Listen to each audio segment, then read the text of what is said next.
Previously on Alan Wake, Alice has been kidnapped. Alan, please help me. Alice? You'll do exactly what I say if you ever want to see your wife again. I can't tell anyone except my agent Barry. Damn it, Barry, they'll kill her. You're my best friend, and I'm worried that you're not right in the head. The ransom is a manuscript I supposedly wrote that's coming true before my eyes. It happened just the way it was on that page. So dark. I have found only a few scattered pages. I want the entire manuscript. The deadline is in 2 days. I found Mr. Wake's pages. Good girl. How the hell did she get her hands on the manuscript anyway? I don't know. She's resourceful. I told you were too hard on her. Listen, I found out all sorts of interesting stuff while I was digging around. Yeah. Mr. Wake, it's Sheriff Breaker. We have an FBI agent here, Agent Nightingale. FBI?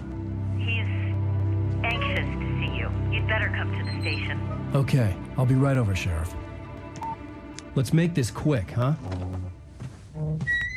Help you folks? Name's Randolph. I'm the manager. We're looking for Rose. Works as a waitress down at the diner. Rose, sure. Nice girl. Who wants to know? I'm Alan Wake. The writer, huh? I heard on the radio you were visiting. Well, I'll show you her trailer. That Rose, she's a nice girl. Always pays her rent on time. As I was saying, Al, I found all sorts of weird stuff from the local newspaper's archives. This place is crazy.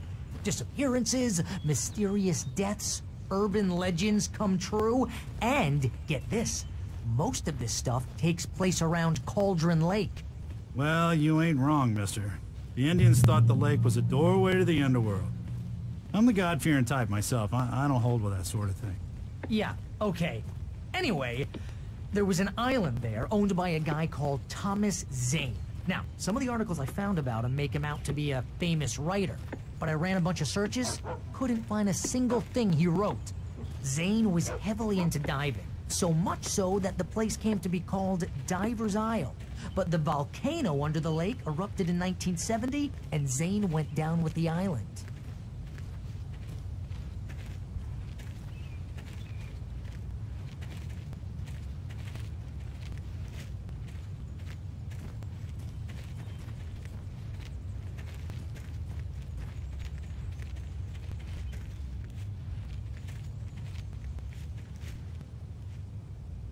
It gets better. A local girl, Barbara Jagger, drowned in Cauldron Lake just a week earlier. They were lovers. Sure, Jagger's a local spook story. The Scratching Hag. Comes for you in the dark. Childish stuff like that. Anyway, Al, I'm just getting to the best part. All of the articles about this stuff were written by Cynthia Weaver. I asked around, and she's that crazy bag lady you met. What, the lamp lady? She can be a little loopy, but she's not homeless or anything. Yeah, anyway, she knew both Jagger and Zane before they both died, and she had some kind of a breakdown.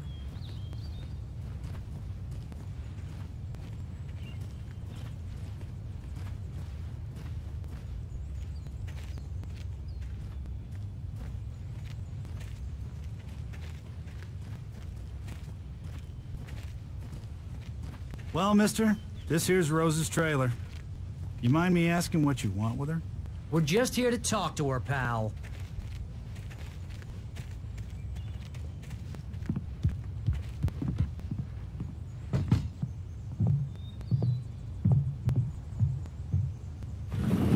Welcome to... Oh dear, Mr. Wake. I'm so glad you're here. Rose, you have my manuscript? Oh. Oh yes. Yes. Please, come in. Hey, this is really good. Rose, Yes, my manuscript. I really need it. I understand. I know what you need. A muse to inspire you. Oh, for Barry? She doesn't have anything. Yeah, hey, Al? Al, what's... Oh... Barry! What? What?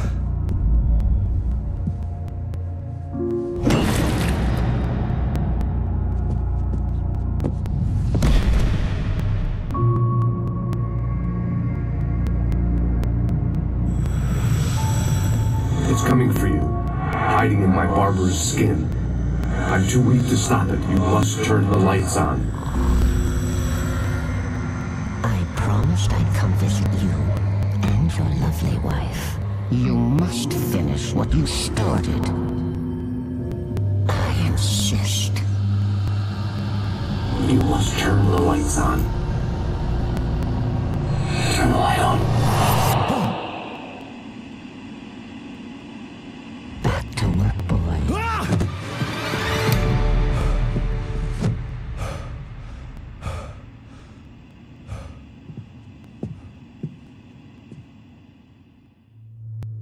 I felt nauseous, hungover. Only anger kept me going. I can't tell reality from dream anymore, but it seems I have an imaginary editor to help me. She's an old woman in a funeral dress. I call her Barbara Jagger. She's very strict. I'm writing faster and faster. My manuscript is being heavily revised. The edits are getting very aggressive, and each day there's less of me and more of her. I hate it, but I know she's right. She promises me I can save Alice this way. She knows more of this than I do. About the complex incantation I'm attempting. About this place. She's worked with another writer under similar circumstances, Thomas Zane. The genre of the story seems to be shifting. It's turning into a horror story. I'm getting close. I can feel it.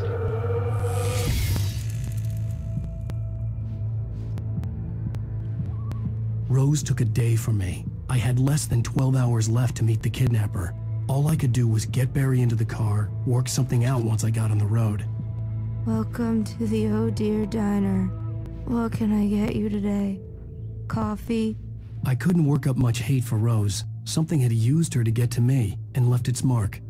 First refill is free. Milk and sugar on the counter there. My gun and flashlight were gone. I'd have to find a way to get Barry into the car as quickly as possible. There was... Mr. Randolph liked Rose. That little smile she had. How she was still sweet when life had tried so hard to make her bitter. It wasn't any of his business what she did in her trailer. But those strangers, the writer and his smart-ass sidekick, looked like trouble. And they'd been in there for hours, way past her normal bedtime. He reached for the phone and called the sheriff's station. No time to waste.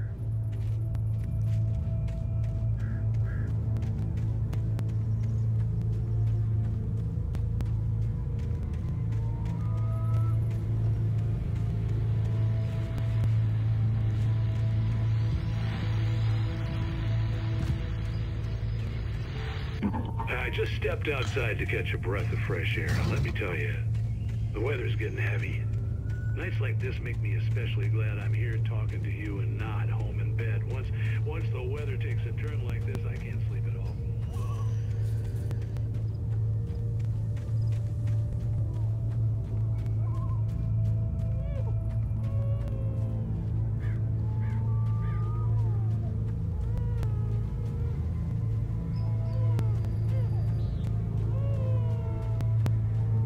You're gonna get it now.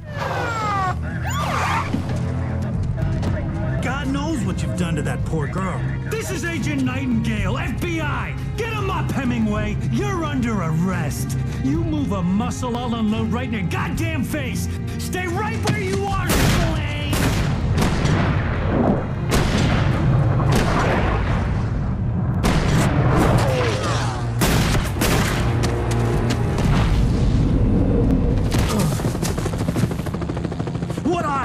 I'm standing right here, you goddamn maniac!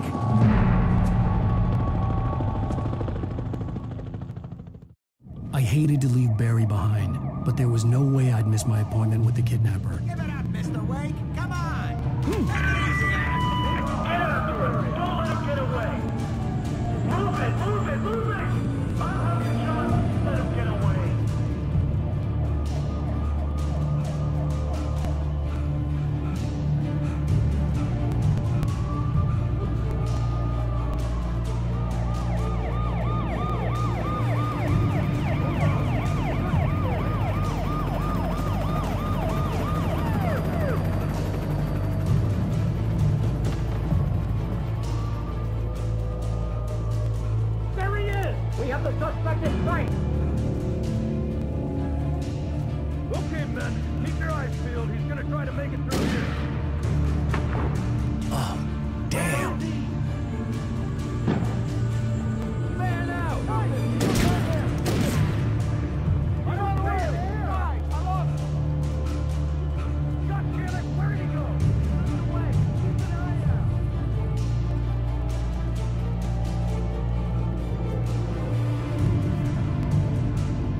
on, guys.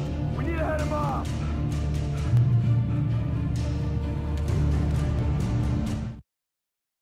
For decades, the darkness that wore Barbara Jagger's skin slept fitfully in the dark place that was its home and prison. It was hungry and in pain. It dreamed of its nights of glory when the poet's writing had called it from the depths and given it a brief, terrible taste of power and freedom. The rock stars had stirred it from the deep sleep the poet had sunk it back to in the end. When it sensed the writer on the ferry, it opened its eyes.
This horror was everywhere I went, circling me. The cops didn't stand a chance. They were after a writer, not a monster.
Thornton here. Jake, we got both Wheeler and Rose in custody. They didn't put up a fight or anything. But it was... I could see the lights at the radio station in the distance. Give me that. Jane, Mulligan here. Over. Go ahead, Mulligan. Over. We got Wheeler and Rose here. Wheeler's drunk or hooked up on something. Speaking of which, that Fed had a pretty distinctive whiff of Otis Scotch about him, you know what I mean? Over. I don't have anything. Mulligan. I imagined that the broadcast tower in the distance was part of the local radio station. Maine seemed like a decent guy. Perhaps he could give me directions to the coal mine.